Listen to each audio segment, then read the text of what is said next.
Thursday morning நாங்கள் இருக்க அப்பார்ட்மெண்ட்டில் லேடிஸ்லாம் மந்த்லி ஒன்ஸ் ஒரு கெட் டுகெதர் மாதிரி பண்ணுவோம். அதில் ஒரு அக்கா வந்து வீடியோ பார்த்துட்டு ப்ரௌனிலாம் செஞ்சால் மட்டும் பத்தாது, அப்பப்போ எங்கள் கண்ணிலையும் காட்டுங்க அப்படின்னு வேற கேட்டுட்டாங்க. செய்யாமல் எப்படி அதான் அவங்களுக்கு பேக் பண்ணி ஊர்லேருந்து கொண்டு வந்த பால் கொஞ்சம் ரொம்ப மீதியாகவே இருந்தது. சரி இனிமேட்டுக்கு யூஸ் பண்ண வேண்டாம், பன்னீர் பண்ணி ஸ்டோர் பண்ணிக்கலான்ட்டு பன்னீர் பண்ணிட்டேன். நான் பண்ணுற பன்னீரில் லெமன் ஸ்மெல்லே வராது, பட் ஆனால் லெமன் ஆட் பண்ணி தான் பண்ணுவேன். 3/4 லிட்டருக்கு ஹாஃப் லெமன் மட்டும் ஸ்க்வீஸ் பண்ணி எடுத்துட்டு அதில் ஒரு 4 டேபிள் ஸ்பூன் வாட்டரை நல்லா டைல்யூட் பண்ணி கொஞ்சம் கொஞ்சமாக ஆட் பண்ணிங்கன்னா இப்படி திரிஞ்சு வந்துடும். அதை மஸ்லின் கிளாத்தில் நல்லா வடிகட்டிட்டு லாஸ்ட்டாக முக்கியமாக இந்த ஐஸ் க்யூப்ஸ் போடுங்க.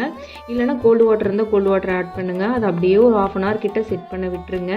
Side by side brownie bake ஆகி ரெடி ஆகிடுச்சு. அதை நான் பேக் பண்ணி மீட்டிங் போகிறதுக்கு ரெடியாக எடுத்து வச்சுட்டேன். அண்ட் பன்னீர் பண்ண வாட்டர் வந்துட்டு நான் ஸ்டோர் பண்ணி தான் வச்சுக்குவேன். அதில் சப்பாத்தி வந்துட்டு பிணைஞ்சிங்கன்னா சப்பாத்தி வந்து அவ்வளோ சாஃப்டாக வரும். நீங்களும் ட்ரை பண்ணி பாருங்கள். நாளைக்கு இன்னொரு vlogல பார்க்கலாம்.